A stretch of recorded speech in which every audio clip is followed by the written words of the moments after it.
pe făclia care a strălucit pe soarele cel înțelegător, cel ce trupește a răsărit din trânsa, cu strălucirea faptelor bune fiind împodobiți, v-ați învrednicit de a naște, Sfântă Ana, ceea ce ești de Dumnezeu înțelepțită, și Sfinte Ioachim preamărite.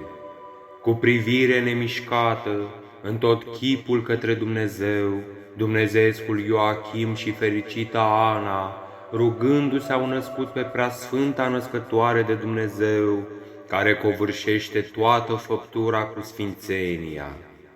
Viețuind cu fericită petrecere, mai cinstiți decât toți părinții pământești v-ați arătat și dumnezeiești părinți prin trânsa v-ați făcut, ca unii care ați născut pe Fecioara, cea fără de prihană.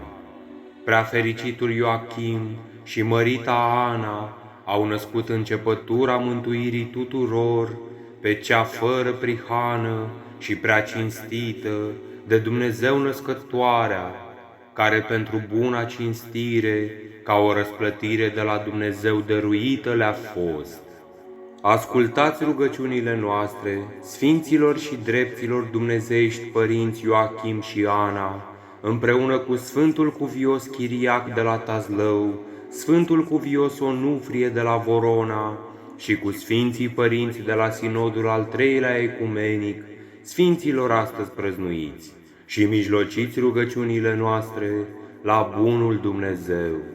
Slavă Tatălui și Fiului și Sfântului Duh, acum și pururea și în vecii vecilor.